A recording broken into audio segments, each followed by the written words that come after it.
Hello viewers, this is Just Fake Network TV, a place where you can get the latest information about Nigerian news. For those who subscribe, I want to say a very big thank you to you for subscribing. We'll say God bless you. If you're yet to do so, please kindly press the subscription button below. And now the news in details. I like staying away from controversial topics, but this one time I will speak. Recently, I saw a Facebook post where someone demanded that churches in Nigeria should donate their worship centers to the government to use as isolation centers. I wonder why a lot of Nigerians have a mindset that somewhat holds the church responsible for the failures of the government. We demand from churches what our government should do.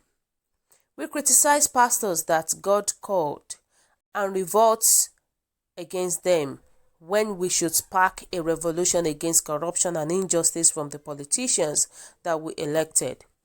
See, anyone that wants to help the government at this time will not be donating buildings for isolation centers.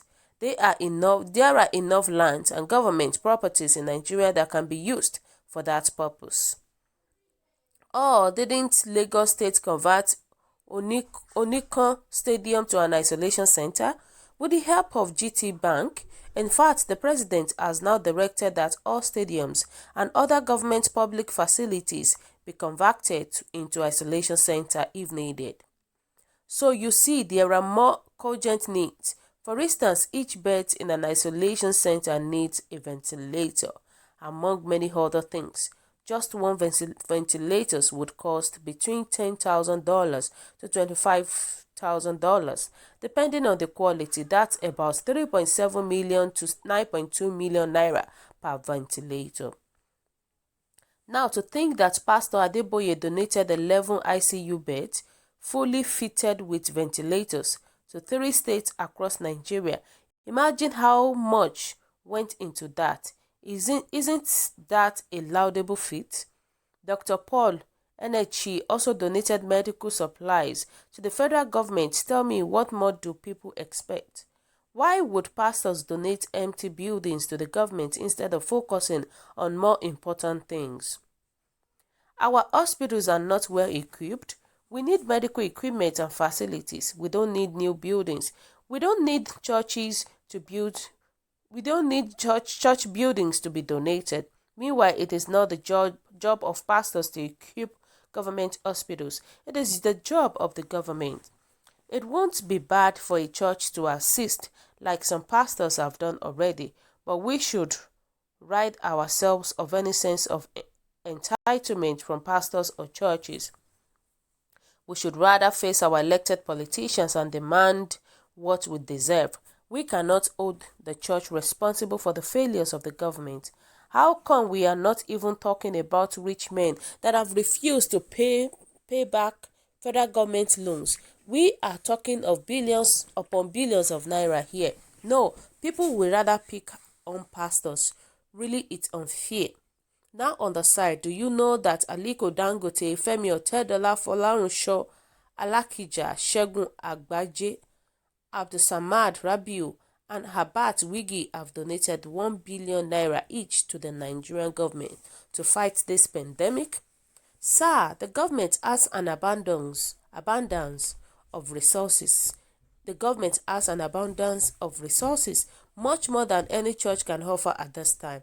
I think the church responsibility in situations like this are to pray, discontinue service to curb the spread of the virus, educate people, especially their members and immediate community, on faith and precautionary measures, help their members who are in need, and if they have the financial ability, donate relief materials to hospitals and per community. Now, let me also mention that a pastor has responsibility towards his members alone. Please read that again and let it sink. You cannot make demands from another person's pastors. If you have demands, needs, and concern, go and meet your pastors. Every man to his own pastor. That is the way it works. I know for a fact that if you attend a big church with many branches, you may not be able to call your GO or senior pastors directly, but you should have a leader in the church who you are directly accountable to. It could be your branch pastor, cell leaders, unit leader, house fellowship coordinator, or whatever names they choose to call it in your church. You should have a pastor in the branch that you attend, and in that branch, if it's big, you should belong to a cell group, house fellowship, and so on. That is what it means to be a member of a church. It's not just by attendance or giving offering. The leader of that subgroup is who you are directly accountable to. He is the one who you should meet when you need help. He or she knows you very well and can take your matters up to the very top of the church leadership structure. That is to say, if you just dash in and out of a church on Sunday, you are not a member of the church, you are just an attendee. It doesn't matter how much you give in offering or tithe. See, one of the hallmarks of church members is that you are known and accountable. You may want to read that again. If you are not known, you cannot be cared for. If you are not accountable, you cannot be accounted for. If you have not fulfilled your obligations, don't make demands. But if you have fulfilled your obligations, your pastors should care for you. I know that these days many charlatans have proliferated the pulpit. That is why I put should in brackets. But I must mention that many are still doing it right. If you are attending a correct Christ-centered church, your pastor should care for you. Now listen please. If you attend a church, big or small, please be known and accountable there. If you attend a big church where there is no structure for accountability and to acquaint yourself with some sort of sub-level leadership, please leave. If you are known and accountable and you are not being cared for, please look for another church. But don't begin to blame the pastor of any other church for your woes in one church, or worse still, for the woes of the country. Pastors are not responsible for the country. Politicians are.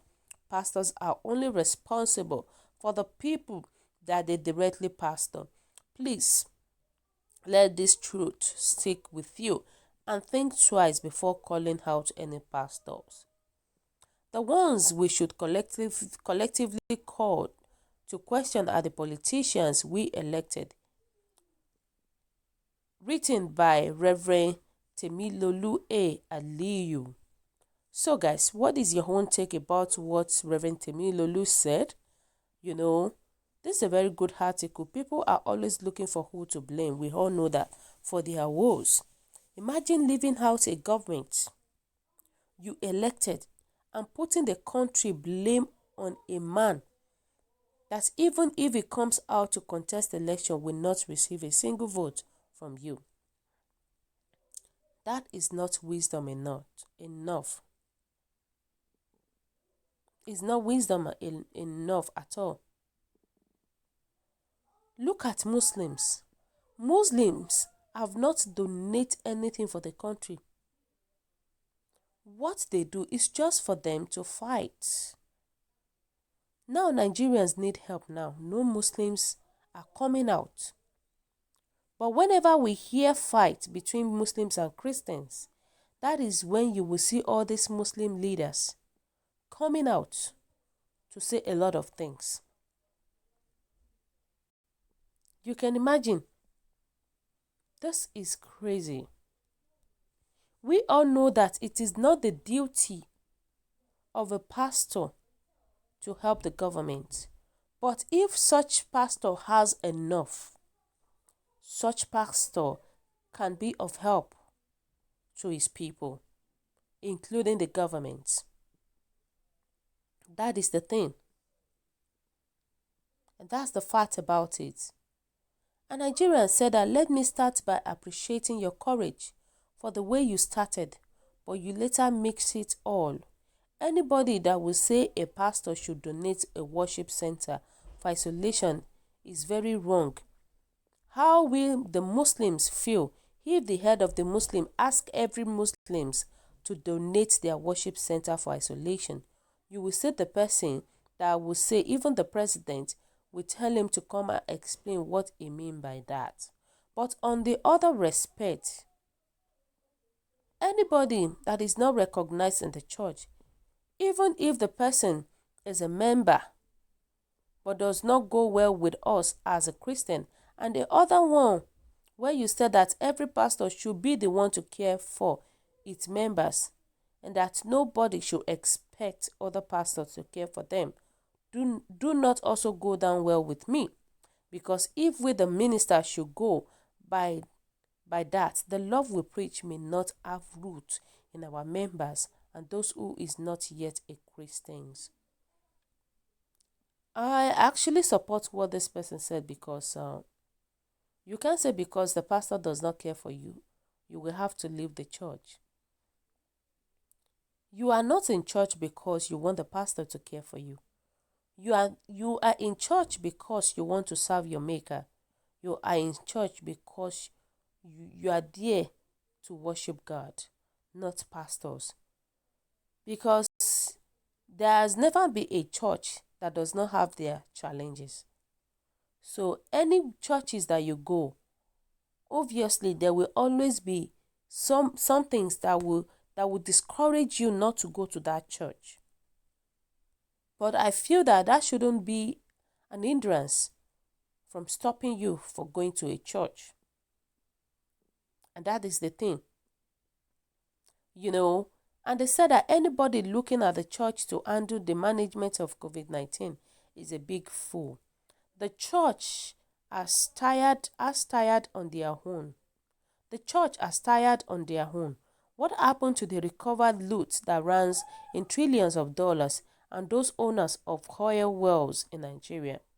Once money matter is involved, all the lazy ones that have not contributed any kobo to the development of the country will start calling on the church.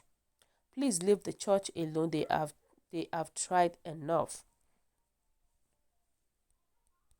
That's the thing. So it is not the church does not have any problem with the government. So the burden of the government should be the burden of the government alone, not the burden of the church. But if the church said they want to help the government, so be it. Let them go ahead and be of help. So guys, what do you think about this? What is your own take about this news, about this write-up? Kindly drop your comments at the comment section below. For those who subscribe, I want to say a very big thank you to you for subscribing. We'll say God bless you. If you're yet to do so, please kindly press the subscription button. And God bless you once again. Bye.